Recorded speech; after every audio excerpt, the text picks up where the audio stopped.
الله أكبر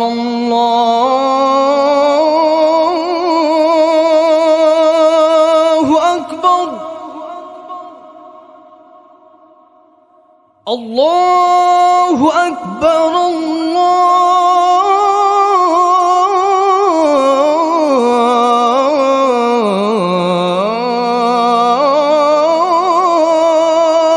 أكبر মাহে রমজান সামনে, এবারের রমজানে টার্গেট নাও 30 দিনের রোজার মাধ্যমে দিল থেকে আল্লাহর কাছে এইভাবে 30টা দিন হাতে গুনে তুমি আল্লাহর সাথে ওয়াদাবদ্ধ হও যে আল্লাহ 30 দিন আমি রোজা রাখবো। এবং যৌন চাহিদা, লজ্জাস্থানের চাহিদা, অশ্লীলতা, বেহায়াপনা, নর্তকী, নাচ গান, উলঙ্গ ছবি দেখা, নারীকে নিয়ে চিন্তা ভাবনা, মেয়েকে নিয়ে অশ্লীল চিন্তা ভাবনা, অবৈধ কোনো প্রেম সম্পর্ক, হারাম কোনো রিলেশন, এ সব ত্যাগ করে বন্ধু 30টা দিন মনোযোগ দিয়া রোজা রাখো, তারাবি পড়ো, ইফতার করো, সাহারি করো, তসবি পড়ো, তেলাওয়াত করো, কোনো আলেমে দ্বীনের সাথে উঠা বসা করো, ইমাম সাহেবের সাথে সম্পর্ক করো। ইনশাআল্লাহ দেখবা আল্লাহ চাহে তো 30 দিনের মাথায় আল্লাহ বলেন লাআল্লাকুম তাত্তাকুন, আমি আল্লাহ ওয়াদা দিলাম মোমেন তোকে মুত্তাকি বানিয়ে দেব, মুত্তাকি বানিয়ে দেব। আর যদি মুত্তাকি হও তাইলে পুরস্কার কি? উইদ্দাত লিল মুত্তাকিন, আল্লাহ বলছেন জান্নাত বানানোই হয়েছে মুত্তাকিদের জন্য। 30 দিনে মুত্তাকি হবা, 30 দিনে জান্নাতি হবা। ইয়া আইয়ুহাল্লাযীনা আমানু, হে ঈমানওয়ালা, আল্লাহ বলেন জানো ঈমান তোমার পাসপোর্ট, আমি পাসপোর্ট নিলাম 30 দিন আগে। আর আল্লাহ ওয়াদা দিছেন রমজানের চাঁদ উঠলে আমি আল্লাহর কাছে ঈমানের পাসপোর্ট দিবা। ঈমানের পাসপোর্ট আমি জমা নিলাম, 30 দিন অপেক্ষা করবা, 30 দিন আমার হুকুম মাইনা চলবা। 30 দিন পরে ঈদের চাঁদ উঠবে, সেই দিনই তোমার পাসপোর্টের উপরে জান্নাতের ভিসা লাগবে। পাসপোর্ট এবং ভিসা লাগবে, আর ঈদের দিন ফ্লাইট হবে জান্নাতের ফ্লাইট, ইনশাআল্লাহ। ইনশাআল্লাহ হাদিসে আছে ঈদের দিন আল্লাহ তাআলা ফেরেশতাদেরকে জিজ্ঞাসা করে, ফেরেশতারা বলো তো ওই ব্যক্তির প্রতিদান কি হইতে পারে যে তার পরিশ্রম, তার হুকুম, তার মনিবের আদেশ পূর্ণ আদায় করছে, যেই কর্মচারী তার কর্ম ঠিক মতো 100 পালন করছে, তো এখন তার বিনিময় কি হইতে পারে? ফেরেশতাদেরকে আল্লাহ বলবে ঈদের দিন, ফেরেশতারা বলবে মাওলা তো এটার বিনিময়তে এটাই আইন ওয়াফা আজরাহু, তার বিনিময় তাকে পূর্ণ দিবেন, পারিশ্রমিক পূর্ণ দিবেন, কারণ সে তার কর্ম পুরা করছে, অতএব পারিশ্রমিকও তো কি দিতে হবে? পুরা দিবেন, এটাই তো যুক্তির কথা। তো আল্লাহ তাআলা তখন বলবেন ফেরেশতারা তোমরা সাক্ষী থাকো, আমার ইজ্জতের কসম, আমার জালালের কসম, আমি আল্লাহর বড়ত্বের কসম, আমার শ্রেষ্ঠত্বের কসম, আমার এই বান্দাগুলো 1 মাস রমজানে আমার হুকুম পূর্ণ আদায় করছে, আমার আদেশের হক আদায় করছে, রমজানের হক আদায় করছে। আজকে আমি আল্লাহ ঈদের দিনে ঘোষণা দিলাম তোমাদের সামনে, কাদ গাফারতু লাকুম, আমি আল্লাহ আমার এই বান্দাদেরকে মাফ করে দিলাম। ফেরেশতারা তখন ডাক দিয়ে বলবে, তখন ফেরেশতারা নামাজি ঈদগাহের ইমানদার মুসলমানদেরকে বলবে যে ইন্নাল্লাহা কাদ গাফারা লাকুম, তোমাদের আল্লাহ তোমাদেরকে মাফ করে দিয়েছে। আমরা ফেরেশতারা নিজে শুনছি। ফারজিউ রাশিদিনা ইলা রিহালিকুম, অতএব তোমরা খুশি খুশি চিত্তে, সন্তুষ্ট চিত্তে, সফলভাবে তোমরা তোমাদের ঘরে ফিরে যাও। এই জন্য বন্ধু এটাই আমার মূল বক্তব্য। আল্লাহ তাআলা মাহে রমজান আমাদের সামনে, আর মাত্র 30-32 দিন, খুব সম্ভব 32 দিন হবে, এরকম কতদিন? 32 দিন। আর মাত্র আমার শায়েখ আল্লামা মুফতি মুশতাকুন নবী সাহেব হুজুর এখন প্রত্যেক মাহফিলে এভাবে শিখায়, বলায় যে আর মাত্র 32 দিন মাহে রমজানের শুভ দিন। কয়দিন? আর মাত্র, বলেন না, মাহে রমজানের শুভ দিন, আর মাত্র 32 দিন রহমত মাগফিরাতের শুভ দিন, আর মাত্র 32 দিন নাজাতের শুভ দিন, আর মাত্র 32 দিন ইফতার সাহারির শুভ দিন, আর মাত্র 32 দিন 20 রাকাত তারাবির শুভ দিন, আর মাত্র 32 দিন মুত্তাকি হওয়ার শুভ দিন, আর মাত্র 32 দিন জান্নাতি হওয়ার শুভ দিন, আর মাত্র 32 দিন লাইলাতুল কদরের মর্যাদা পাওয়ার শুভ দিন। কাউন্ট ডাউন করো, মানে গুনো, আর মাত্র 31 দিন, আর মাত্র 30 দিন, কাউন্ট ডাউন, সংখ্যা গুনো। এটা উচিত, উচিত। নবীনগরের মুরব্বী এখন আসছে, আল্লাহ এখন তো এই জন্য বললাম, আমরা অনুরোধ করছি প্রিয় বাপ, বয়স্ক বাবারা, আপনারা এবার আপনাদের যে আপনারা বলবেন যে হুজুর আমগুলো তো কিচ্ছুই করলেন না, কাল ফুলাইনই করলেন।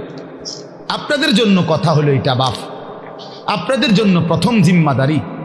আমি প্রতিদিন এটা বলি, আপনাদের স্ত্রী সন্তান, আপনাদের ছেলে মেয়ের ঈমান আমল আখলাক, বন্ধু আমার, বাপ আমার, এদের এই ঈমান আমল আখলাক, এইটার সংশোধন, এটার ফিকির, এটা আপনাদের মূল জিম্মাদারি, এটাই আপনাদের মূল জিম্মাদারি। আপনারা দয়া করে ঘর যদি পুরা শেষ করতে নাও পারেন, কিচ্ছুই তো না, আপনারা যদি সোফা খাট পালং পরিবারের সবটা চাহিদা, মনে করেন 4 রুমে 4টা খাট দরকার, আপনি হয়তো হায়াতে থাকতে 2টা খাট ব্যবস্থা করতে পারছেন, তেমন অসুবিধা হবে না, বাকি দুটোটা হেতে বানাইতে পারবো। আপনি দেখেন, আপনি দেখেন বাবা, হেতে আরো সুন্দর বানাইতে পারে। যে মকবুল ভাই দায়িত্ব নিছে, উনি নিজে কইছে এখন। তো আমি যদি নিজের জন্য কিছুই উপলব্ধি না করি, শুধু মোবাইলটা নিয়ে ব্যস্ত থাকি, তো দিল জমে না, দিলে কথা জমে না। প্রিয় ভাই, পরিবর্তন দরকার। গতানুগতিক শুধু একটা আয়োজন করলাম, সবসময় করতে হয়, এজন্য করলাম। গত বছর 17তম, তো এবার 18তম, আগামী বছর 19তম। তো প্রতি বছর করতে হয় একটা মাহফিল, এই জন্য করা, এটা যেন না হয়, তাহলে লাভ হইল কি? এই জন্য দয়া করে আজকের মাহফিলে আল্লামা মুফতি আমজাদ হোসেন সাহেব বয়ান করবেন। অনেক উঁচু মাপের একজন মুহাক্কিক আলেম, ব্যক্তিগতভাবে আমার ব্যক্তিগত মুফতি যিনি, মানে আমি ব্যক্তিগতভাবে যত মাসআলা আমার জীবনে দরকার হয়, আমার ব্যক্তিগত জীবনে সব কিছু যার কাছে জিজ্ঞাসা করি, যার সিদ্ধান্তে মেনে নেই, উনি এই মুফতি আমজাদ সাহেব। আমি ওনার ফতুয়ার উপরে খুব আস্থা রাখি, অনেক তাহকিকওয়ালা আলেম। আর এরপরে যিনি প্রধান আলোচক, তিনি তো তিনি। এজন্য আল্লামা মুফতি আরিফ বিন হাবিব, উনি যার দ্বিতীয় কফি খুঁজে পাওয়াটাই মুশকিল। তো ওনার প্রশংসা আর কি করা, আলহামদুলিল্লাহ। বাংলাদেশ না, হাজারো লাখো ওলামায়ে কেরামের হৃদয়ের মানুষ, পছন্দের মানুষ, আস্থাভাজন মানুষ, নীরবে অতিরিক্ত কোনো লাফালাফি ফালাফালি ছাড়া এক নীরব সাধক, যে আল্লাহর কথা বলে যাচ্ছে এবং কোরআন সুন্নাহর বিশুদ্ধ তথ্যটা, যেটা আমরা খুঁজে নিতে অনেক সময় লাগতো, উনি এরকম সাগর মহাসাগর বলা যায় তালাশ করে উম্মতের জন্য অনেক দামি দামি কথা বক্তব্য উপস্থাপন করে থাকেন। সেই প্রিয় ভাই মাওলানা মুফতি আরিফ বিন হাবিব, আলহামদুলিল্লাহ, উনি আজকে আসবেন। হাফেজ আনোয়ার ভাই রসুল্লাবাদী মাদ্রাসার যিনি জিম্মাদার, ওনার লাইন আছে আমি জানি, এজন্যই না আসবে। সে আসলে আমরাও উনি বললে ফিরাইতারি না, ভালো মানুষ। এই জন্য আল্লাহ তাআলা আমাদের সবাইকে আল্লাহর দ্বীনের জন্যই কবুল করে নেন। এজন্য আমরা সবাই মনোযোগী হই। সবগুলো বয়ান শেষ পর্যন্ত যদি তোমরা ছেলেরা দিল দিয়া শুনো, নিজের জিন্দিগির পরিবর্তন হবে, ভালো হবে। নিজের ভালো, নিজের কল্যাণ, এটা বুঝা, এটা অনেক বড় নিয়ামত। আত্ম উপলব্ধি, আত্মসম্মান, আত্মমর্যাদা, এটা অনেক বড় নিয়ামত যে আমি চিনলাম আসলে আমি কে, কে আমাকে বানাইলেন, কোত্থেকে আসলাম, কেন আসলাম। যিনি আমাকে বানাইলেন সেই মহান মালিক আমার, তিনি কি জন্য বানাইলেন, আমি যা করছি এটাই কি তিনি চাচ্ছেন কিনা, আর তিনি যা চাচ্ছেন আমি তা করছি কিনা। প্রতিনিয়ত যে মানুষগুলো কবরে যায়, মৃত্যুবরণ করে, কেউ নিজের ইচ্ছায় মরে না, মরতে চায়ও না, কিন্তু এক অদৃশ্য মালিক তাদেরকে নিয়ে যাচ্ছেন। কেন নিয়ে যাচ্ছেন, কোথায় নিয়ে যাচ্ছেন, শেষ পর্যন্ত এর পরিণতি কি, আমাদের গন্তব্য কোথায়, মঞ্জিল কোথায়, এই বিষয়গুলো নিয়ে ভাবা, ফিকির করা, এটা অনেক বড় নিয়ামত। আর শুধু দুনিয়া খাইলাম, ঘুমাইলাম, পেশাব পায়খানা করলাম, যৌন চাহিদা পূরণ করলাম, লজ্জাস্থানের চাহিদা পূরণ করলাম, যা মন চায় তাই করলাম, প্রিয় ভাই, এটা কাফির মুশরিকদের স্বভাব। কোরআনুল কারীমে স্পষ্ট আছে, আল্লাহ তাআলা বলেন কাফিরদের কথা হলো মা হিয়া ইল্লা হায়াতুনাদ দুনিয়া, জীবন বলতে আর কিছুই নয়, শুধুই দুনিয়া, এটাই জীবন। নামুতু ওয়া নাহইয়া, মরছি, বাঁচতেছি, কেউ মরে কেউ বাঁচে, এই জীবন। খাইয়া পয়রা দুনিয়া, ভোগ বিলাসিতার দুনিয়া, চাওয়া পাওয়া, প্রাপ্তি অপ্রাপ্তি, সবটাই দুনিয়া। আল্লাহ তাআলা কোরআনুল কারীমের মধ্যে বলেন এটা কাফিরদের কথা, ওয়াকালু মা হিয়া ইল্লা হায়াতুনাদ দুনিয়া। তাহলে বেঈমান নাফরমান কাফেরের কথা এটা, যে জীবন মানে শুধুই দুনিয়া। আর কোরআনুল কারীমে আল্লাহ বলছেন জীবন মানে কোনটা, এটা তো কাফেরে না বলে যে জীবন মানে কি দুনিয়া, আর আল্লাহ বলেন জীবন মানে কি, ওয়া ইন্নাদ দারাল আখিরাতা লাহিয়াল হায়াওয়ান।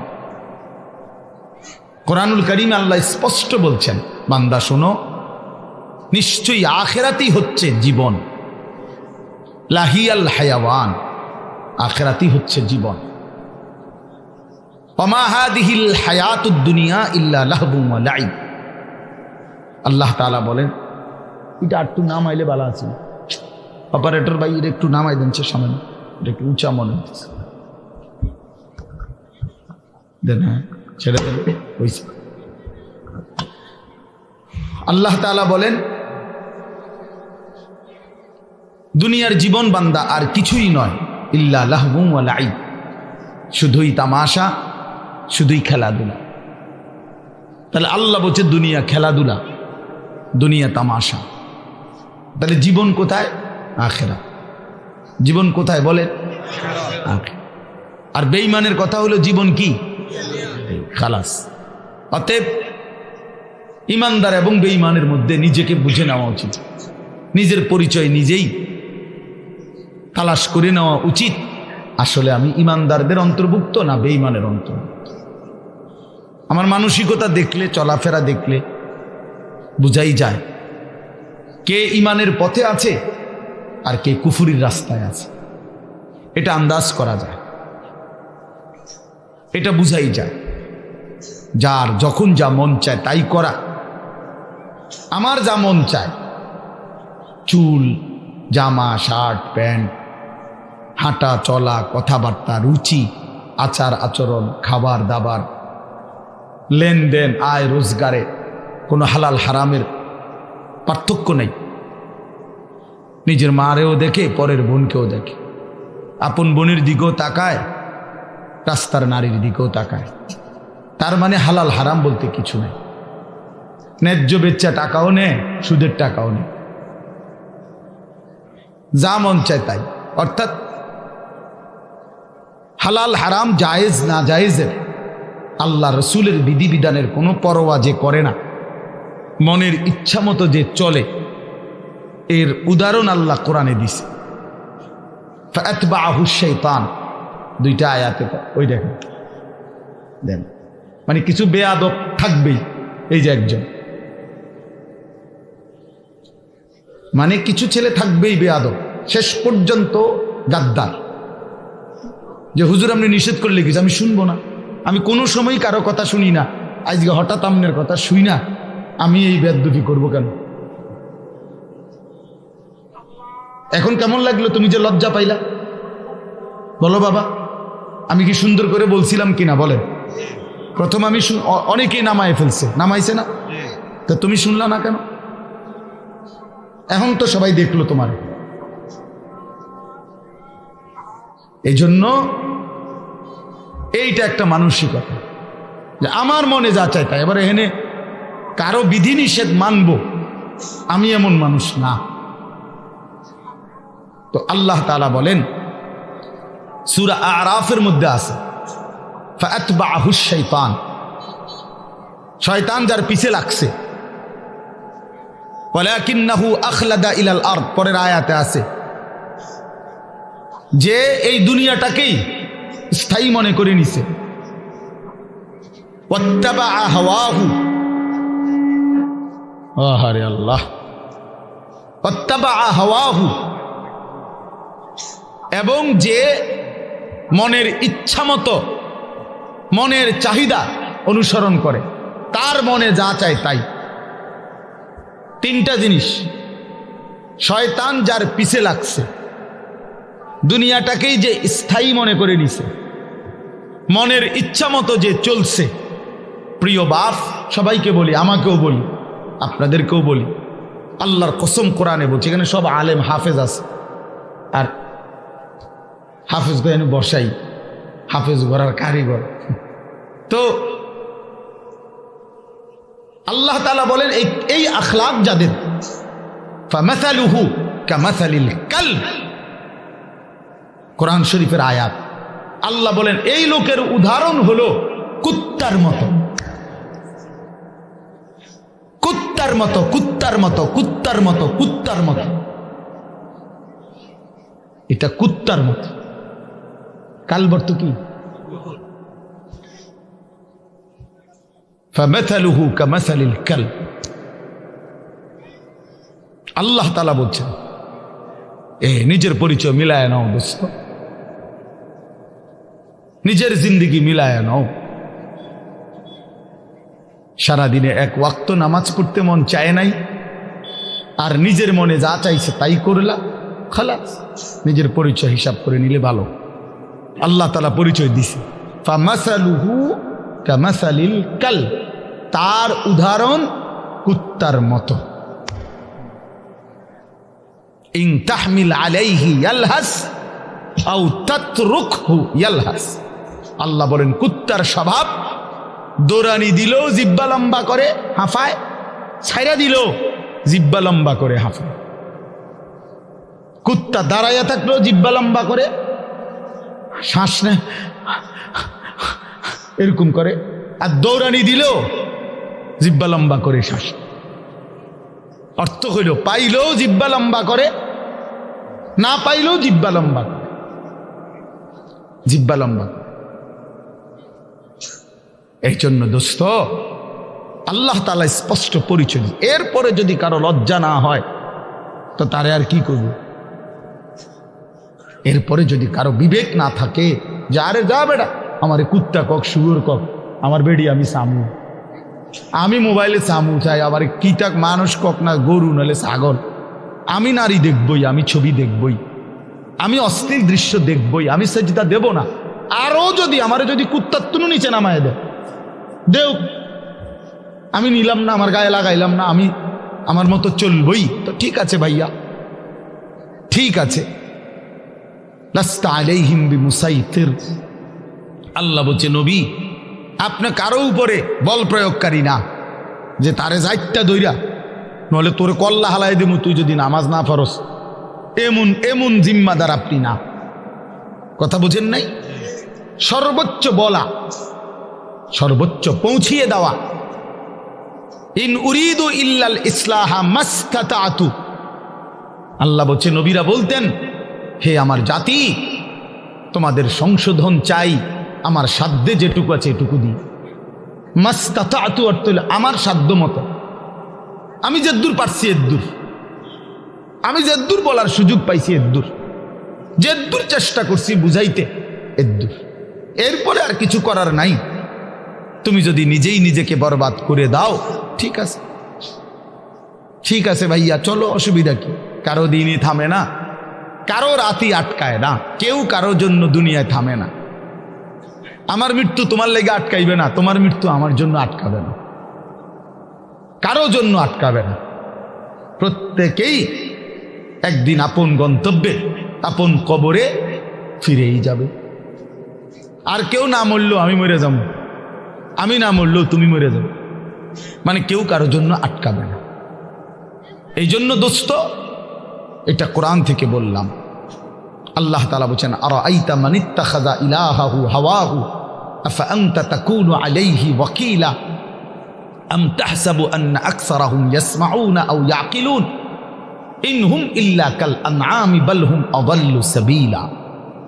অর্থ হলো, সংক্ষেপে বলতেছি, একই কথা। আল্লাহ বলছে, মনের ইচ্ছাকে যে নিজের খোদা বানিয়ে ফেলছে, আল্লাহ বলে তার পরিচয় আর কিছুই নয়, শুধুই জানোয়ার। ইনহুম ইল্লা কাল আনআম, সে আর কিছুই নয়, শুধুই জানোয়ার। আনআম মানে কি? চতুষ্পদ জন্তু, এটা না? বাল হুম আযাল্লু সাবিলা, আল্লাহ বলেন বরং সে জানোয়ারের চাইতেও বেশি পথ হারা, গুমরাহ। কেন? এক কুকুরও বুঝে এই লাঠিটা যে উঠাইছে ওটা দিয়ে আমারে মারবে, তাই জন্য কুকুর ভাগ্যা যায়। তাহলে কুকুরেরও এদ্দুর আকল আছে যে আমারে এই লাঠির থেকে বাঁচা উচিত, কিন্তু এই জানোয়ারে, এই চতুষ্পদ জন্তু বুঝে না যে এই গুনাহ আমারে জাহান্নামের আগুনে জ্বালায়ে ফেলবে, এটাও যে বুঝে না, এতটুকু আকলও যার কাজ করে না, এই জন্য আল্লাহ বলছে বরং সে জানোয়ারের চাইতেও বেশি পথ হারা। বাল হুম আযাল্লু সাবিলা, জানোয়ারে যেদ্দুর রাস্তা চিনে, আল্লাহ বলছে এ এদ্দুরও চেনে, এতটুকু চেনে, তার চাইতে বেশি পথ হারা, তার চাইতে বেশি পথ হারা। হাইওয়ান জানোয়ার তো এটা বুঝে যে আমার উপরে শরীয়তের কোনো বিধানে নাই, তো আমার আর হালাল হারাম কিতা? কথা বোঝেন না? গরু ছাগলের কোনো হালাল হারাম কিছু আছে? পাক নাফাক কিছু আছে? জায়েজ না জায়েজ কোনো কিছু আছে? আখেরাত পরকাল, বিচার আচার, মিজান, ফল সেরাত, এটা কিছু আছে? কিচ্ছু নেই, কিচ্ছু নেই। তাইলে কুকুর খারাইয়া মুতলেই কি, বইয়া মুতলেই কি? কিন্তু মানুষ নামের এই কুকুর খারাইয়া মতে কেন? মানুষ নামের এই কুকুর খারাইয়া মতে কেন? অর্থ অসুবিধা নাই, প্রকৃত কুকুর তো খারাইয়া মুতলে, ঠ্যাঙালগি দিলে তার জন্য তো এটা গুনাহ না, কারণ তার তো গুনার কোনো সিস্টেমে নাই। কিন্তু মানুষ নামের এই কুকুর যে খারাইয়া মতে, তার তো গুনাহ হয়। তাহলে বোঝা গেল সে তো ওই চতুষ্পদ জন্তুর থেকেও বেশি পথ হারা। প্রিয় বন্ধু, নিজের উপরে দয়া করো, নিজের উপরে রহম করো। প্রিয় সাথী, নওজোয়ান, নিজের ভালো বুঝো। এই জন্য বললাম, আত্মপরিচয়, আত্ম উপলব্ধি অনেক বড় নিয়ামত। নিজেকে বুঝা, নিজেকে চেনা, আত্মসম্মান, মানুষের আত্মসম্মান বড় সম্পদ। অনেক মানুষ আছে পৃথিবীতে আত্মমর্যাদার কারণে প্রয়োজনে না খাইয়া মরে যায়, কিন্তু মাথা নোয়ায় না কারো কাছে। প্রয়োজনে সে মরে যাবে, কিন্তু হাত পাতবে না কারো কাছে। সাহারায় ওরা ধুকে মরে, তবু পড়ে না শেকল পদ্ধতির। এটা আমরা কবি নজরুলের কবিতায় পড়ছিলাম যে কেন আল্লাহ তাআলা নবী সাল্লাল্লাহু আলাইহি সাল্লামের জন্য মক্কার কুরাইশদেরকে অধিকাংশ সাহাবী হিসাবে নির্বাচন করলেন কেন? পৃথিবীতে একমাত্র জাতি ছিল মক্কার কুরাইশরা, যারা প্রয়োজনে সাহারা মরুভূমিতে মরে যাবে দুকে দুকে, কিন্তু কারো গোলামি, কারো সামনে ঘাড় নোয়ানো, কারো পরাধীনতা স্বীকার করা, এইটা তাদের স্বভাবে ছিল না। এই জন্য আরব উপদ্বীপে এই মক্কার জনগোষ্ঠীর উপরে তৎকালীন যুগে দুইটা সুপার পাওয়ার ছিল। একটা ছিল রোম সাম্রাজ্য, একটা ছিল পারস্য সাম্রাজ্য। ওই দুই সাম্রাজ্যের কেহই কোনোদিন একদিনের জন্য আরব এই উপদ্বীপে মক্কাবাসীর উপরে ক্ষমতা, প্রভুত্ব তাদের আয়ত্তায় আনতে পারে না। এটা ঐতিহাসিক কথা। মানে তাগরে ঘাড় নোয়াই তারে না, পারে নাই তাগর লগে কি। এরা অদম্য ছিল, কারোর সামনে মাথা নয়, আমার স্বাধীন, শুধু বকরির দুধ খাইতো, শুধু যাযাবরের জিন্দিগি, কিন্তু মানে সর্বদিকে কম, কিন্তু এর পরেও আত্মসম্মান সাংঘাতিক। এই জন্য আল্লাহ তাআলা বলছেন যে কেন নির্বাচন করলাম, এক অদম্য জাতি আমি বন্ধুর পাশে দিলাম। এমন সাহাবী বেশি দিন আর লাগছে না, 16 থেকে 20 বছরের ব্যবধানে পরবর্তী গোটা পৃথিবীতে কালেমার পতাকা উড়ায় দিচ্ছে। সারা পৃথিবী, আফ্রিকা পর্যন্ত সারা পৃথিবীতে পতাকা উড়ায় দিচ্ছে। জেন দিয়ে গেছে সাফ, কারণ ওই যে চেতনাটা সাংঘাতিক ছিল, আত্মসম্মান সাংঘাতিক, আত্মমর্যাদা। আটলান্টিক মহাসাগরের পারে দাঁড়িয়ে নবীর সাহাবী উকবা ইবনে নাফে বলছে যে হে এলাকাবাসী, তোমরা বলো এই সাগরের ওই পারে আর মানুষ আছেন? তখন জনবাসী, এলাকাবাসী বলছে ওই সাগর তো অথই সাগর, আমাদের পূর্বপুরুষ থেকে কারো জানা মতে এই সাগরের ওই পারে মাটিও নাই, মানুষ তো পরের খবর, এ তো অথই সাগর, এর কোনো কুল কিনারা নাই। হযরত উকবা ইবনে নাফে 22 বছর বয়স্ক সাহাবী, পুরো আফ্রিকা বিজয় করে এই আটলান্টিক মহাসাগরের পারে দাঁড়িয়ে নিজের ঘোড়ার 2 পাও ভিজাইছে, ঘোড়ার পাও পানি, সাগরের পানিতে ভিজাইয়া এরপরে আল্লাহকে বলছে, আল্লাহ তোমার বান্দারা সাক্ষী দিছে সাগরের ওই পারে নাকি কোনো মানুষ নাই, এই জন্য আমি থেমে গেলাম। যদি খোদার কসম মাওলা একজন লোক বলতো ওই পারে একজন মানুষ আছে, আমি আল্লাহর কসম রব এই ঘোড়া নামায় দিতাম, ওই লোকটার কাছেও কালেমার দাওয়াত পৌঁছাইতাম। একজনের জন্য আমি সাগর পাড়ি দিতে রাজি আছি, কিন্তু কেউ তো বলে না আর কোনো লোক নাই, এজন্য থেমে গেলাম। এই ছিল জিন্দিগি বন্ধু। এজন্য বললাম প্রিয় ভাই আমার, সবাই যার যাদের, তোমারে নিয়া আমারে নিয়া ইয়াহুদিয়ে নাসায়, বান্দরের খেলা খেলায়। আহা, 1 বছরের মধ্যে তোমার চুল কতবার বদলাইল, 1 বছরের ভিতরে তোমার প্যান্ট কতবার বদলাইল, 1 বছরের ভিতরে তোমার জামা গেঞ্জি কতবার বদলাইল, 1 বছরের ভিতরে তোমার কথা বলার চলাফেরার ডিজাইন কতবার বদলাইল। তাইলে তোমারে নিয়া বেঈমানে বান্দর খেলা খেলা, বেঈমানে ডুগডুগি বাজায়, আর তুমি নাচো। ছি ছি ছি ছি ছি। কথা তো ছিল এই, আমাদের বাংলাদেশের একজন বক্তা আছেন, বড় দিল দরদি বক্তা, হযরত মাওলানা মুফতি নজরুল ইসলাম কাসিমি দামাত বারাকাতুহুমুল আলিয়া। উনি বলছেন যে আমি জীবনের এই 35-40 বছরে ইউরোপের শত শত দেশে প্রতিনিয়ত ভ্রমণ করছি। যে ইউরোপ আমেরিকার এক স্টেটে নাস্তা খাইছি, আরেক স্টেটে দুপুরের খাবার খাইছি, এইভাবে অনবরত সফর করছি, কিন্তু কোনোদিন জীবনের এই লম্বা সময়ে গোটা ইউরোপে আমার এই পাঞ্জাবি টুপি লেবাস একদিনের জন্য বদলাই নাই। আর এই গোটা ইউরোপের কোনো এয়ারপোর্টে কোনোদিন আমার 1 ঘন্টার জন্য 10 মিনিটের জন্য আটকায় না। আমার পাসপোর্ট, আমার লেবাস বরাবর, আমার পাসপোর্টে লেখা আমার ধর্ম ইসলাম, আমার পোশাকও বলে আমি মুসলমান, খালাস, আমার আটকায় নাই। এই জন্য দোস্ত আমার, বন্ধু আমার, আত্মমর্যাদা, আত্মসম্মান অনেক বড় সম্পদ। আজকে তোমরা ছেলেরা, বাবারা অনেক সুন্দর, তোমরা নওজোয়ান, এই 10 মিনিটের ভিতরে 5 মিনিটের ভিতরে ছুইটা আইসা মাশাআল্লাহ কোরআনের মহব্বতে, আল্লাহর দ্বীনের ভালোবাসায় ছুটে আসছো। শুনতেই তোমরা মাঠ ভরে এখন দৌড়াইয়া আইসা বসছো, এটা ভালো দিক, এটা প্রশংসনীয় দিক, এটা বুঝাই গেল।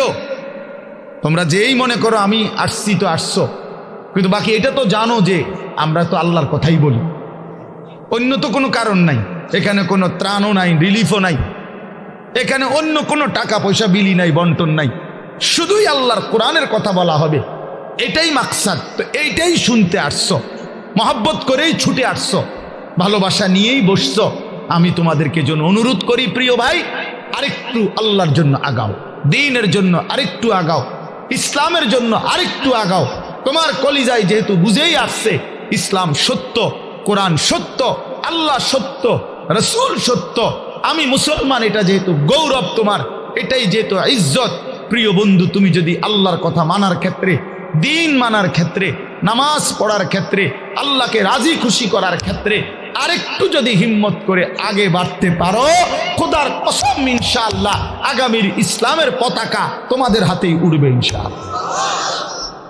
ইসলাম উড়বে, ইসলামের পতাকা উড়বে। কাফের বেঈমান সব জায়গায় হেরে যাচ্ছে, জালেম সব জায়গায় হেরে যাচ্ছে। 7ই অক্টোবর 2023, 7ই অক্টোবর 2024, কত হলো? 1 বছর।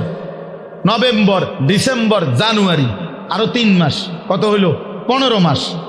প্রায় 15 মাসে এই ইসরায়েলের ইহুদি কুত্তারা গাজা, একটি এলাকায়, ফিলিস্তিনের একটি অঞ্চলে গাজা, এখানে 47,000, তাদের হিসাবে, সরকারি হিসাবে 47,000 ইমানদার মুসলমানকে শহীদ করছে এই গত 15 মাসের অব্যাহত আক্রমণে। 47,000, বাস্তবে আরো অনেক বেশি। আমরা ধরলাম তাদের রিপোর্ট যেটা, এটাই 47,000 ইমানদারের রক্তে ঝরিয়েছে। তাদের জাতিসংঘের রিপোর্ট হলো যে গাজার সমস্ত বাড়ি ভবন যেভাবে ধ্বংস করছে, বিধ্বস্ত করছে, ধারাবাহিক যদি কাজ করে, এগুলো আবার গড়তে চেষ্টা করে, তাহলে আগামী 30 বছরেও 20 বছরেও এগুলো কইরা শেষ করতে পারবে না। এইভাবে মাটির সাথে মিশায়া দিছে সমস্ত ভারী বসত ভিটা।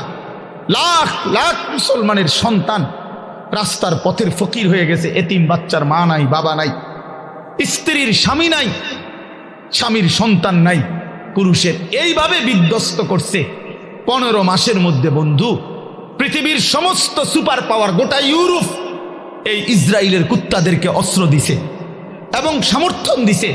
আমেরিকার কুত্তারা বারবার সবচেয়ে বেশি ডোনেশন করছে এই ইসরায়েলকে। এই ট্রাম্প, এই নতুন বেঈমান, এই বেঈমানও বলছে গাজাকে সমান করে দিবে ইসরায়েলের পক্ষ হইয়া। কিন্তু আল্লাহ পাক যেহেতু আছেন, 15 মাস পরেও এত রক্ত ঝরিয়ে, এত অত্যাধুনিক পৃথিবীর সমস্ত মারণাস্ত্র ব্যবহার করে এভাবে বাড়ি ধসে দিয়ে ইমানদারকে ঘর থেকে বঞ্চিত করার পরেও বেঈমানরা আল্লাহ গেছে নাকে খত দিয়া, যুদ্ধ বিরতি দিয়া ইসরায়েলের কুত্তারা যুদ্ধ থামাইতে বাধ্য হয়েছে। এই মুহূর্তে বন্ধ যুদ্ধ, আলহামদুলিল্লাহ। এজন্য কুত্তা জিতে নাই, ইমানদার জিতে গেছে। মোমেন হারে না, ইমানদার হারে না। রক্ত ঝরলেও ইমানদার হারে না ছেলেরা, মনে রাখো বাবা। সারা পৃথিবী, তোমাদের কাছে আমি অনুরোধ করলাম, সারা পৃথিবী দেখো, সিরিয়ার জালেম 54 বছর একটানা এই সিরিয়ায় বাপ পুতে জুলুম করছে। 54 বছরের স্বৈর শাসক, ফ্যাসিস্ট, 54 বছর একটানা তারা দুইজনে বাপ পুতে জুলুম করছে। 5 লক্ষ, সরকারি হিসাবে 5 লাখ ইমানদার মুসলমানকে শহীদ করছে ইয়াতে, সিরিয়াতে। কমপক্ষে 30 লক্ষের চাইতে বেশি মুসলমান উদ্বাস্তু, যারা ঘর হারা হয়ে গেছে। হাজার হাজার নারী ধর্ষিতা, লাঞ্ছিতা হয়ে জেলখানার অন্ধকার, কারাগারের অন্ধকার প্রকোষ্ঠে জীবনের 18 বছর। একটা বাচ্চা তো সে জন্মের পর থেকে মায়ের কোলে বড় হইয়া কারাগারেই বড় হইছে। এরকম শত শত মেয়ে যাদের বয়স হয়ে গেছে 18, 16 জেলখানাতে। এই সিরিয়ার এই কুত্তা বাশার আল আসাদ, এই জালেমের আমলে। কিন্তু এরপরেও এত রক্ত, 5 লক্ষের চাইতে বেশি মুসলমানের রক্ত ঝরিয়েও জালেম টিকে নাই। 8ই ডিসেম্বর 2024 পলাইতে বাধ্য হয়েছে, পলাইয়া গেছে। সিরিয়া এখন ইমানদারদের হাতে, মুসলিম মুজাহিদদের হাতে। হ্যাঁ, বাংলাদেশের 16 বছরের জালেম 16 বছর প্রতি ইঞ্চি জমিন, প্রতিটা সেক্টর, প্রতিটা বিভাগকে এমন নিখুঁত ছক দিয়ে আঁকছে, নিজের মতো করে নিছে যে একটা সুতা বাংলাদেশে পড়বে না এই জালেমের কারণে। সেই বুবুও 5ই আগস্ট পলাইছে, বুবু পলাইছে। আমার জিও কয় বুবু পলাইছে, ছোট্ট গায়ে ছোট্ট। আমি আব্বু কেমনে পলাইছে? গাড়টি উঠটি লইয়া পলাইছে, গাড়টি উঠটি লইয়া পলাইছে। গাড়টি গুট্টি কইতারে না, গাড়টি উঠটি লইয়া পলাইছে। হ্যাঁ, মজলুমের বিজয় হয়েছে, জালেমের পতন হয়েছে। তাইলে বন্ধু, পৃথিবীতে মুসলমানদের নির্যাতনের মজলুমের কাহিনী ফিলিস্তিনের চাইতে মারাত্মক কোথাও নাই। সেখানেও ইনশাআল্লাহ আবার হবে, ইসরায়েল আবার আক্রমণ করবে। কিন্তু এর পরমাণু এই আক্রমণ করতে করতে আজকে 15 মাসে তাদের ভিতরটা জুরজুরা হয়ে গেছে, কিচ্ছু নাই, কিচ্ছু নাই। শেষ পর্যন্ত আল্লাহ তাআলা কোরআনে যেহেতু ওয়াদা দিছে, ইয়াহুদিরা হচ্ছে অভিশপ্ত জাতি। ইয়াহুদিরা কোনো সময় পৃথিবীতে স্থির হইতে পারে নাই। ইয়াহুদি একমাত্র অভিশপ্ত জাতি, যে জাতি কখনো কোথাও সেটেলড হইতে পারে নাই। এরা যাযাবর, এরা জীবনভর এগোরে তাড়াইছে। সব সময় এই ইসরায়েল থেকেও এই বেঈমানরা, এই ইয়াহুদি কুত্তারা পরাজিত হয়ে একদিন এখান থেকে সরে যেতে বাধ্য হবে ইনশাআল্লাহ। এজন্য মনে রাখো বন্ধু, সবসময় জিন্দিগি একরকম যায় না। আজীবন মুসলমান নির্যাতিত হবে, আজীবন ইমানদার জুলুমের শিকার হবে, আজীবন কোরআনওয়ালা সেজদাওয়ালা অপমানিত হবে। আর সুদখোর, ঘুষখোর, বাটপার, সিটার, জালেম, নাফরমান আর এই তাফালিং করেন না তোমরা আজীবন মাতবরি করবা। আর আলেম ওলামা ইমানদার মুসলমান তালেবে ইলম কোরআন পড়নেওয়ালা এরা আজীবন মাথা নোয়া রাখবে। না না, আসমানওয়ালা আছে মিয়া, মনে রাখো, আসমানওয়ালা আছে।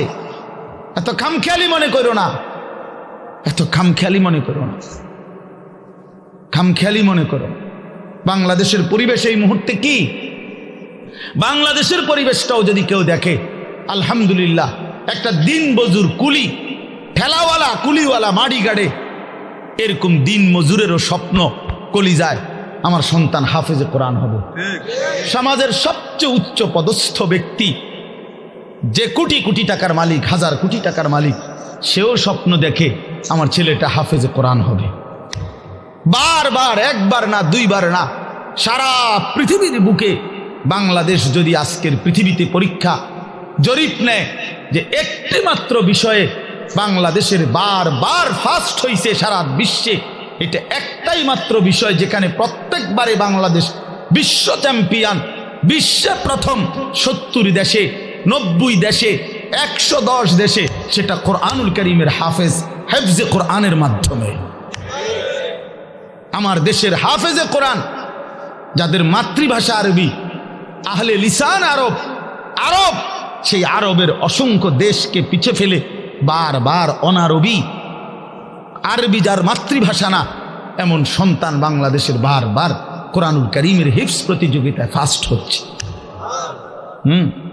সেদিন আল্লামা খালেদ সাইফুল্লাহ আইয়ুবী সাহেব বলতেছিলেন, আমার দেশের তাকরিম, যেই ছেলে বারবার সারা বিশ্বে স্বর্ণ পদক পাইছে, হাফেজ সালেহ আহমদ তাকরিম, উনি বলছেন যে আমার স্বপ্ন যদি কোনোদিন কাবা শরীফের মধ্যে আল্লাহর ঘরে কোনোদিন অনারবি কোনো ইমাম রাখে, তো হতে পারে একদিন তাকরিম আগামী দিনে কাবার ইমাম হবে।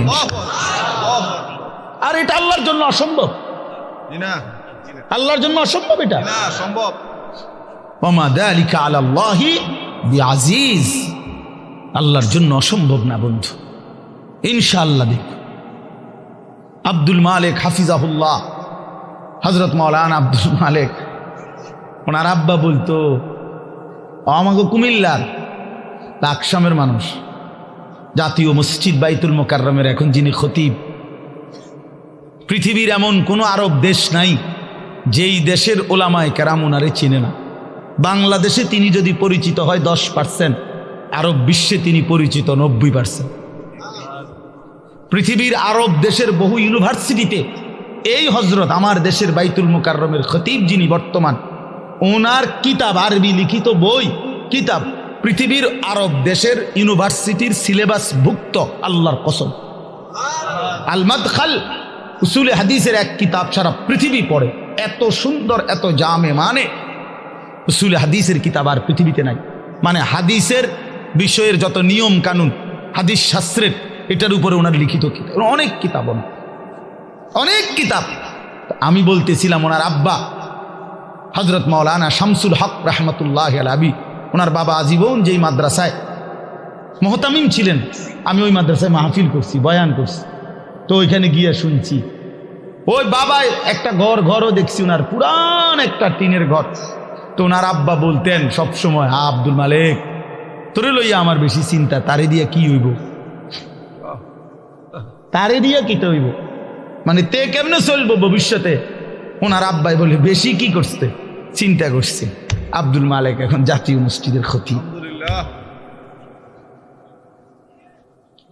এই জন্য দোস্ত বন্ধু, ইনশাআল্লাহ ইসলামের বিজয় হবে, আগামীর সময় কালেমার বিজয় হবে, কালেমার বিজয় হবে।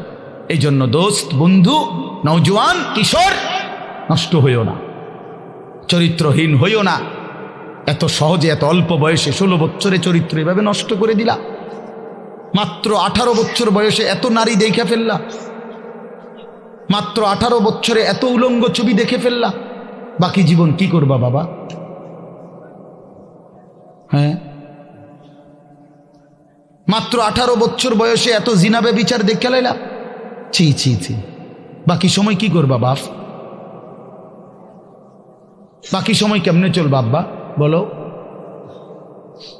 এত অল্প বয়সে এত নোংরা হয়ে গেলা, এত কম বয়সে এত চরিত্রহীন হয়ে গেলা, সারাদিন নারী ছবি কি দেখো মোবাইলে তোমরা, আমরা বুঝি না বাবা। কতবার চুলের ডিজাইন বদলাইলা বাপ, কারে দেখাইতা? কয়জন বেডি তোমার বাইতে আইছে? তুমি যে এতবার ডিজাইন বদলাইলা, কেডা আইছে তোমার সেহুনি? হ্যাঁ, সিনেমার কোন নর্তকী তোমারে ফোন দিছে তাই শুনি? তুমি যে বেডিরে দেখা আখলাক নষ্ট করতেছ, চরিত্র নষ্ট করতেছ, শরীরের যৌবনটা শেষ করতেছ, নিজের হাতকে লজ্জাস্থানের গুনাহ করে নষ্ট করে দিতেছ। প্রিয় বন্ধু, এর চাইতে বেশি তো আর বলতে পারি না। কিন্তু বিনিময়ে কোন নর্তকী তোমার বাড়িতে আসছে? হ্যাঁ, সিনেমার কোন নর্তকী, হিন্দি সিনেমার কোন নর্তকীরে তুমি চিনছ বলো ভাইয়া? কেন আখলাক নষ্ট করে দিলা? কেন চরিত্র নষ্ট করে দিলা? কয়জনে নামাজ পড়ছো আজকে মাগরিবের নামাজ বলো ভাইয়া? আমরা তো আলহামদুলিল্লাহ আল্লাহর দয়ায়, আমার একদিনের ব্যস্ততা দেখলেও তো আপনি মাথা ঘুরাইব, কিন্তু এই ব্যস্ততার ভিতরে দিয়েও তো মাগরিবের নামাজ হতো। আমার এখানে এসে মাহফিল ধরতে হবে। আমি আনোয়ার ভাইয়ের সাথে কথা বলছি আসরের সময় যে ভাই আমার একটু দেরি হইব, মেহমান আসছে, মাদ্রাসায় জরুরি কাজ ছিল আমার, কিন্তু আলহামদুলিল্লাহ ব্যস্ততা ঠিক আছে, কিন্তু জামাত মাগরিবের নামাজ তো জামাতে পড়ছি। ওই দৌলতপুরের একটা গ্যাস ফিল্ড আছে, ওইটার মসজিদ। কেমনে নামাজ ছেড়ে দিলা ভাইয়া? চেহারা সুরত দেখলেই তো বোঝা যায় কতদিন হয় নামাজ পড়ো। ওফ, আল্লাহকে ডাকো না, তে আল্লাহকে এমনি ভুলে গেলা, রাসূলকে এভাবে ভুলে গেলা, ধর্মকে এভাবে অপমান করলা, মাকে এত বড় বেইজ্জতি করলা। 2 বছর যে মা দুধ পান করাইছে, তোমারে তিল তিল করে বড় করছে, এই উদ্দেশ্যে যে তুমি 16 বছর বয়সে শুধু নারী দেখবা, ছবি দেখবা, মোবাইলে উলঙ্গ দৃশ্য দেখবা, তুমি মালিকের একটা সেজদা দিবা না, 1 ওয়াক্ত নামাজ পড়বা না, তোমার মা বুঝি তোমার এই জন্য দুধ খাওয়াইছিল না? তোমার বাবার তিল তিল করা টাকা, বেচারা কেউ 16 বছর বিদেশ, কেউ 18 বছর বিদেশ, রক্তটা পানি করে পয়সা রোজগার করে, কি পরিমাণ ঘাম শরীরটা দিয়া ঝরে আরব দেশে মরুভূমিতে। আহা, 12 ঘন্টা 14 ঘন্টা 16 ঘন্টা ডিউটি করে প্রবাসী, কি পরিমাণ ঘাম ঝরে এক এক প্রবাসীর। প্রতিটা টাকার মধ্যে, প্রতিটা দিনার দিরহামের মধ্যে, প্রতিটা রিয়ালের মধ্যে ঘামে ভিজা, ঘামে ভিজা। এত ঘাম, এত কষ্ট করে যে মানুষটা স্ত্রীর আদর পায় না, ছেলে মেয়েদের আদর পায় না, 18 বছর 16 বছর 14 বছর, যার একটা ছোট বাচ্চা আছে, মনে করো মেয়ে আছে ছেলে আছে ছোট, সে দেশে বাবা বিদেশে, কি পরিমাণ বাচ্চাটা বাপকে দেখতে মন চায়। আমি তো ওই আমার সাথীদেরকে জিজ্ঞাসা করেন আমার গাড়িতে, রাতের যদি 3টা বাজেও আমি যাই, 2:30 3টায়, আমার ছোট মেয়ে 3 বছর বয়স, কোনো সময় কোনো দিনও ঘুমায় না। আমি যতক্ষণ না যাই ওই ঘুমায় না। একটা দৌড় দিয়া দরজা সেই খোলে, কলিং বেল টিপ দিলেই সে বোঝে আব্বু আসছে। তার মার সাথে সে আইসা গেটের সামনে দরজা খোলে, তো ও যখন হাসে আমার কাছে মনে হয় গোটা পৃথিবী হাসে। তো এমন আদর যেই বেচারা বছরের পর বছর কোরবানি করে দিছে সন্তানদের জন্য, একটু মুখে হাসি ফুটাবে স্ত্রীর জন্য, তো সেই বাবার সন্তান হয়ে তুমি এইভাবে জীবন শেষ করে দিলা। এটা ইনসাফ হলো ভাইয়া? বলো বাবা, বলো। প্রিয় বন্ধু আমার, বাপ আমার, সন্তান আমার, ছেলে আমার, কিশোর নওজোয়ান, আমি এক ফেরিওয়ালার মতো চিৎকার করে বললাম যে নিজেকে নষ্ট করে দিও না ভাই। আখলাক বড় সম্পদ, চরিত্র বড় সম্পদ। নারীর আসক্তি, জিনা ব্যভিচারের দৃশ্য, উলঙ্গ দৃশ্য, নারীর লোভ, বিশ্বাস করো তোমার দুনিয়াও শেষ করে দিবে, আখিরাতও শেষ করে দিবে। আল্লাহর নবী বলছে ফাত্তাকুদ দুনিয়া ওয়াত্তাকুন নিসা। আল্লাহর নবী বলছে উম্মত, দুনিয়ার ধোঁকা থেকে বেঁচে থাকো, নারীর ধোঁকা থেকে বেঁচে থাকো। বেপর্দা নারী, হারাম নারী, যে নারীকে দেখার তোমার অনুমতি নাই, ওর হাসি মূলত হাসি না, আগুন। ওর রূপ যৌবন মূলত যৌবন না, ওইটা জাহান্নামের কয়লা, আগুনের কয়লা, ওই তোমারে বরবাদ করে দিবে। আল্লাহ নবী সাল্লাল্লাহু আলাইহি সাল্লাম বলছে যুবক, যদি কষ্টই হয়, যদি কষ্ট হয় যৌবন ধরে রাখতে, তাহলে ফাআলাইহি বিসসাওম, রোজাই রাখো, রোজা রাখো, রোজা রাখো। ফাইন্নাহু লাহু বিজাউন, কেননা রোজার মধ্যে যৌন শক্তি প্রতিরোধের প্রতিষেধক আছে, অ্যান্টিবায়োটিক। রোজা রাখো। আল্লাহ নবী সাল্লাল্লাহু আলাইহি সাল্লাম ইয়া মাশারাশ শাবাব, ডাইরেক্ট ডাক দিছি, ইয়া মাশারাশ শাবাব, হে যুব সমাজ। কি মজাদার শব্দ, নবীজি নিজে বলছে, যুবককে আলাদা বলছে, হে যুব সমাজ।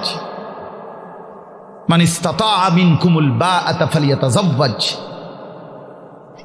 যার বিবাহের সামর্থ্য হয়েছে, 1 নম্বরের আর্থিক সামর্থ্য, 2 নম্বর শারীরিক সামর্থ্য, তো তুমি বিবাহ করো। ফাইন্নাহু আগাদ্দু লিল বাসার, বিবাহ তোমার চোখ নিচের দিকে হেফাজত করবে। ওয়া আহসানু লিল ফারজ, লজ্জাস্থানকে পবিত্র রাখবে গুনাহ থেকে। ওমান লাম ইয়াস্তাতি, আর যদি কেউ এই মুহূর্তেই পারতেছো না, পরিবেশ পারিপার্শ্বিকতা সব মিলাইয়া বিবাহের সময় এখনো হয় নাই, কিন্তু নিজের যৌন চাহিদা আছে, নিজের ভিতরের কামনা বাসনা আছে, এটা তো বন্ধ করে দেওয়া যাবে না। এমন কোনো ট্যাবলেট দিয়া বেলে যে তার যেন আর কোনো শারীরিক কোনো যৌন চাহিদাই যেন না থাকে, এমন ইঞ্জেকশন দিয়ে দেন না, তাহলে তো মুশকিল, এটা বিপদ। এটা তো আল্লাহ প্রদত্ত, আল্লাহ প্রদত্ত। অতএব আল্লাহ নবী বলছেন ফাআলাইহি বিসসাওম। তাক ওদিকে তাকায়ও না ভাই, এত মানুষ সবাইরে গুছান সম্ভব না, কিছু পাগল ছাগল ফালতু এগুলো থাকবে, এটা এত তান টোহাইয়া লাভ হইত। যে দূর শুনছে দূর, আমি এত সংখ্যার চিন্তাও করি না। মানুষ হয়েছে 10 কোটি, হ্যাঁ, আল্লাহ কইল আমি নিলাম না, কথা বুঝছেন না? মানুষ হয়েছে একের 50 লাখ আর কি, সব আমার আলগি দিয়ে মনে করেন 4 রাস্তার মাথার নিয়ে হতায় দিয়ে আইছে। আল্লাহ বলছে আমি আনিস, তোমারে নিলাম না, খালি তো লাভ হইল কি? এই জন্য এটা কোনো বিষয় না। তো আল্লাহ নবী বলেন ফাআলাইহি বিসসাওম, তাহলে তুমি রোজা রাখো। ফাইন্নাহু লাহু বিজাউন, এবং এটার মধ্যেই তোমার জন্য প্রতিষেধক রয়েছে। সবর করো, রোজা তোমাকে সবর করতে শিখাবে, রোজা তোমার চরিত্রকে পবিত্র রাখতে শুরু করে শেখাবে। এটা রাসূলুল্লাহ সাল্লাল্লাহু আলাইহি ওয়াসাল্লামের নববী প্রেসক্রিপশন, এটা নবীজির প্রেসক্রিপশন, নবীজির ঔষধ। তো আমার বলার উদ্দেশ্য এই আয়াত আমি এই জন্য পড়ছি যে আলহামদুলিল্লাহ, নিজেকে চরিত্র গঠন, তোমরা যারা কিশোর নওজোয়ান যুবক, তোমরা যারা এখনো অবিবাহিত, তোমাদের কাছে বন্ধু অনুরোধ, চরিত্রের হেফাজতের নিয়তে, অভ্যস্ত বানাবার নিয়তে, নিজের আখলাকের পবিত্রতার নিয়তে মাহে রমজান সামনে, মাহে রমজান সামনে। এবারের রমজানে টার্গেট নাও 30 দিনের রোজার মাধ্যমে দিল থেকে আল্লাহর কাছে এইভাবে 30টা দিন হাতে গুনে তুমি আল্লাহর সাথে ওয়াদাবদ্ধ হও যে আল্লাহ 30 দিন আমি রোজা রাখবো, এবং যৌন চাহিদা, লজ্জাস্থানের চাহিদা, অশ্লীলতা, বেহায়াপনা, নর্তকী, নাচ গান, উলঙ্গ ছবি দেখা, নারীকে নিয়ে চিন্তা ভাবনা, মেয়েকে নিয়ে অশ্লীল চিন্তা ভাবনা, অবৈধ কোনো প্রেম সম্পর্ক, হারাম কোনো রিলেশন, এসব ত্যাগ করে বন্ধু 30টা দিন মনোযোগ দিয়া রোজা রাখো, তারাবি পড়ো, ইফতার করো, সাহারি করো, তসবিহ পড়ো, তেলাওয়াত করো, কোনো আলেমে দ্বীনের সাথে উঠা বসা করো, ইমাম সাহেবের সাথে সম্পর্ক করো। ইনশাআল্লাহ দেখবা আল্লাহ চাহে তো 30 দিনের মাথায় আল্লাহ বলেন লাআল্লাকুম তাত্তাকুন, আমি আল্লাহ ওয়াদা দিলাম মোমেন তোকে মুত্তাকি বানিয়ে দেব, মুত্তাকি বানিয়ে দেব। আর যদি মুত্তাকি হও তাইলে পুরস্কার কি? উইদ্দাত লিল মুত্তাকিন, আল্লাহ বলছেন জান্নাত বানানোই হয়েছে মুত্তাকিদের জন্য। 30 দিনে মুত্তাকি হবা, 30 দিনে জান্নাতি হবা। ইয়া আইয়ুহাল্লাযীনা আমানু, হে ঈমানওয়ালা, আল্লাহ বলেন জানো ঈমান তোমার পাসপোর্ট, আমি পাসপোর্ট নিলাম 30 দিন আগে। আর আল্লাহ ওয়াদা দিছেন রমজানের চাঁদ উঠলে আমি আল্লাহর কাছে ঈমানের পাসপোর্ট দিবা, ঈমানের পাসপোর্ট আমি জমা নিলাম, 30 দিন অপেক্ষা করবা, 30 দিন আমার হুকুম মাইনা চলবা, 30 দিন পরে ঈদের চাঁদ উঠবে, সেই দিনই তোমার পাসপোর্টের উপরে জান্নাতের ভিসা লাগবে, পাসপোর্ট এবং ভিসা লাগবে, আর ঈদের দিন ফ্লাইট হবে জান্নাতের ফ্লাইট, ইনশাআল্লাহ। ইনশাআল্লাহ হাদিসে আছে ঈদের দিন আল্লাহ তাআলা ফেরেশতাদেরকে জিজ্ঞাসা করে, ফেরেশতারা বলো তো ওই ব্যক্তির প্রতিদান কি হইতে পারে যে তার পরিশ্রম, তার হুকুম, তার মনিবের আদেশ পূর্ণ আদায় করছে, যেই কর্মচারী তার কর্ম ঠিক মতো 100 পালন করছে, তো এখন তার বিনিময় কি হইতে পারে? ফেরেশতাদেরকে আল্লাহ বলবে ঈদের দিন, ফেরেশতারা বলবে মাওলা তো এটার বিনিময়তে এটাই আইন ওয়াফা আজরাহু, তার বিনিময় তাকে পূর্ণ দিবেন, পারিশ্রমিক পূর্ণ দিবেন, কারণ সে তার কর্ম পুরা করছে, অতএব পারিশ্রমিকও তো কি দিতে হবে? পুরা দিবেন, এটাই তো যুক্তির কথা। তো আল্লাহ তাআলা তখন বলবেন ফেরেশতারা তোমরা সাক্ষী থাকো, আমার ইজ্জতের কসম, আমার জালালের কসম, আমি আল্লাহর বড়ত্বের কসম, আমার শ্রেষ্ঠত্বের কসম, আমার এই বান্দাগুলো 1টি মাস রমজানে আমার হুকুম পূর্ণ আদায় করছে, আমার আদেশের হক আদায় করছে, রমজানের হক আদায় করছে। আজকে আমি আল্লাহ ঈদের দিনে ঘোষণা দিলাম তোমাদের সামনে, কাদ গাফারতু লাকুম, আমি আল্লাহ আমার এই বান্দাদেরকে মাফ করে দিলাম। ফেরেশতারা তখন ডাক দিয়ে বলবে, তখন ফেরেশতারা নামাজি ঈদগাহের ইমানদার মুসলমানদেরকে বলবে যে ইন্নাল্লাহা কাদ গাফারা লাকুম, তোমাদের আল্লাহ তোমাদেরকে মাফ করে দিয়েছে। আমরা ফেরেশতারা নিজে শুনছি। ফারজিউ রাশিদিনা ইলা রিহালিকুম, অতএব তোমরা খুশি খুশি চিত্তে, সন্তুষ্ট চিত্তে, সফলভাবে তোমরা তোমাদের ঘরে ফিরে যাও। এই জন্য বন্ধু, এটাই আমার মূল বক্তব্য। আল্লাহ তাআলা মাহে রমজান আমাদের সামনে, আর মাত্র 30-32 দিন, খুব সম্ভব 32 দিন হবে, এরকম কতদিন? 32 দিন। আর মাত্র আমার শায়েখ আল্লামা মুফতি মুশতাকুন নবী সাহেব হুজুর এখন প্রত্যেক মাহফিলে এভাবে শিখায়, বলায় যে আর মাত্র 32 দিন মাহে রমজানের শুভ দিন। কয়দিন? আর মাত্র, বলেন না, মাহে রমজানের শুভ দিন। আর মাত্র 32 দিন রহমত মাগফিরাতের শুভ দিন, আর মাত্র 32 দিন নাজাতের শুভ দিন, আর মাত্র 32 দিন ইফতার সাহারির শুভ দিন, আর মাত্র 32 দিন 20 রাকাত তারাবির শুভ দিন, আর মাত্র 32 দিন মুত্তাকি হওয়ার শুভ দিন, আর মাত্র 32 দিন জান্নাতি হওয়ার শুভ দিন, আর মাত্র 32 দিন লাইলাতুল কদরের মর্যাদা পাওয়ার শুভ দিন। কাউন্ট ডাউন করো, মানে গুনো। আর মাত্র 31 দিন আর মাত্র 30 দিন, কাউন্টডাউন, সংখ্যা গুনো। এটা উচিত, উচিত। নবীনগরের মুরব্বী এখন আসছে, আল্লাহ এখন তো এই জন্য বললাম, আমরা অনুরোধ করছি প্রিয় বাপ, বয়স্ক বাবারা, আপনারা এবার আপনাদের যে আপনারা বলবেন যে হুজুর আমগুলো তো কিচ্ছুই করলেন না, কাল ফুলাইনরেই করলেন। আপনাদের জন্য কথা হলো এটা বাপ, আপনাদের জন্য প্রথম জিম্মাদারি। আমি প্রতিদিন এটা বলি, আপনাদের স্ত্রী সন্তান, আপনাদের ছেলে মেয়ের ইমান আমল আখলাক, বন্ধু আমার, বাপ আমার, এদের এই ইমান আমল আখলাক, এইটার সংশোধন, এটার ফিকির, এটা আপনাদের মূল জিম্মাদারি, এটাই আপনাদের মূল জিম্মাদারি। আপনারা দয়া করে ঘর যদি পুরা শেষ করতে নাও পারেন, কিচ্ছুই তো না, আপনারা যদি সোফা, খাট, পালং, পরিবারের সবটা চাহিদা, মনে করেন 4 রুমে 4টা খাট দরকার, আপনি হয়তো হায়াতে থাকতে 2টা খাট ব্যবস্থা করতে পারছেন, তেমন অসুবিধা হবে না, বাকি দুটোটা হেতে বানাইতে পারবো। আপনি দেখেন, আপনি দেখেন বাবা, হেতে আরো সুন্দর বানাইতে পারে। যে মকবুল ভাই দায়িত্ব নিচ্ছে, উনি নিজে কইছে এখন, তাইলে এই জন্য সে আরো সুন্দর বানাইতে পারবে।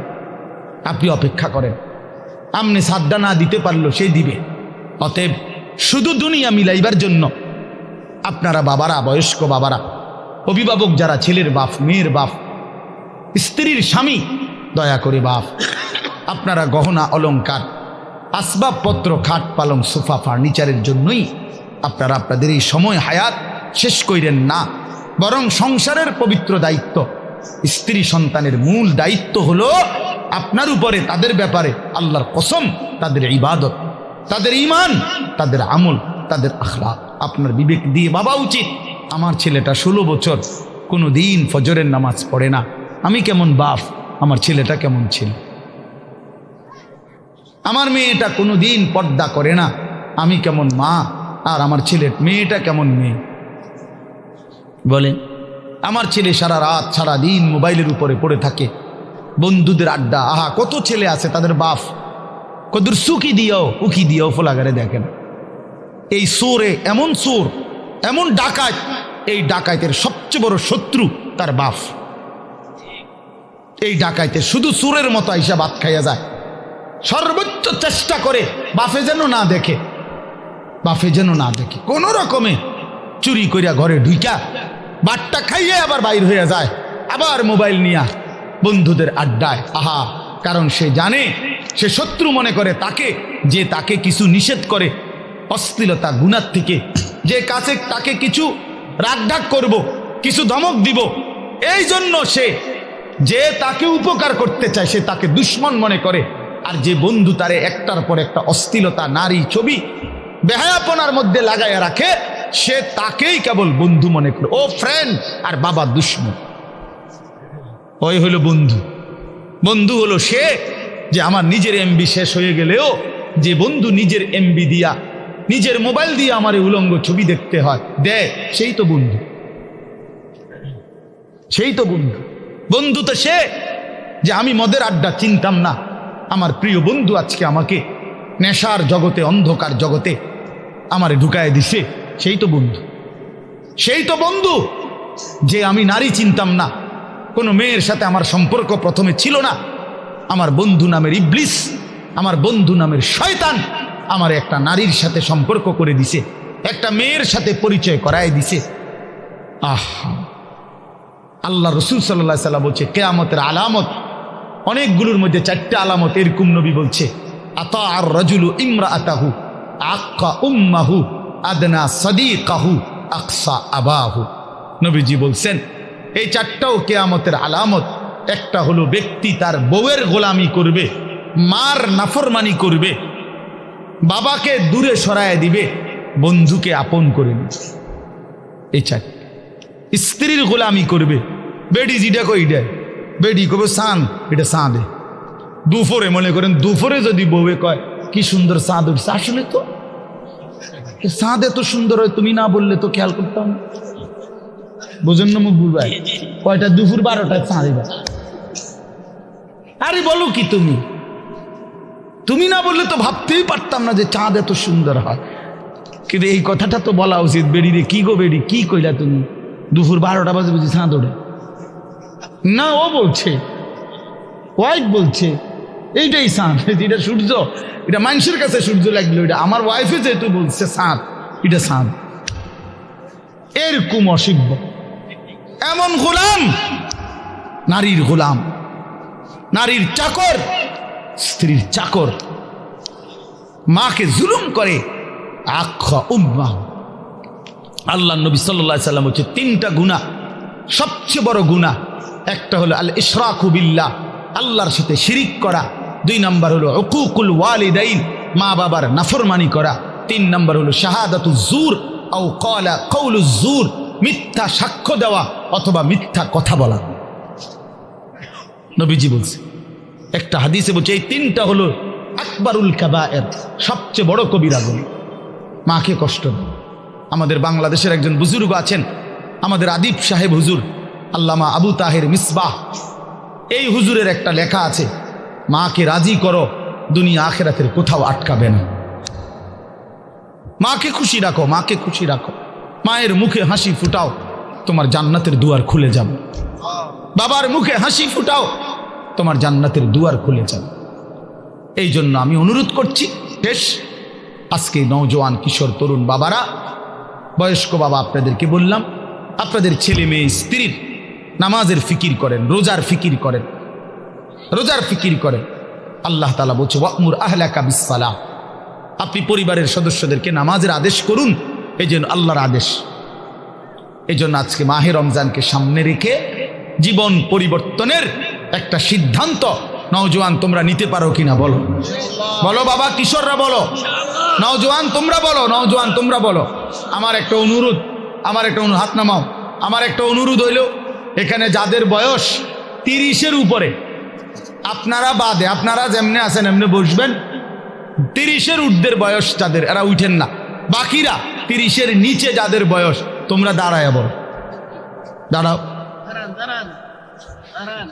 দাঁড়াও, ইনশাআল্লাহ দাঁড়াও। নওজোয়ান ওঠো, নওজোয়ান জাগো, নওজোয়ান বলো, নওজোয়ান হিম্মত করো, নওজোয়ান আগে বাড়ো, নওজোয়ান পতাকা উড়াও, নওজোয়ান ইসলাম উড়াও, নওজোয়ান।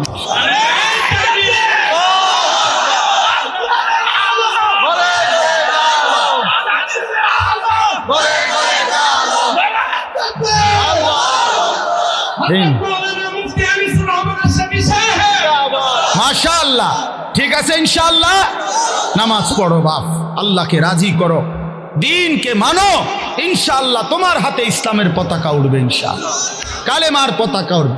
ছিটকে পড়ো না, আমি বললাম পতাকা কেউ না কেউ তুলবেই, ইসলাম বিজয় হবেই হবে, কিন্তু তুমি কামে লাগলা কিনা এটা দেখার বিষয়।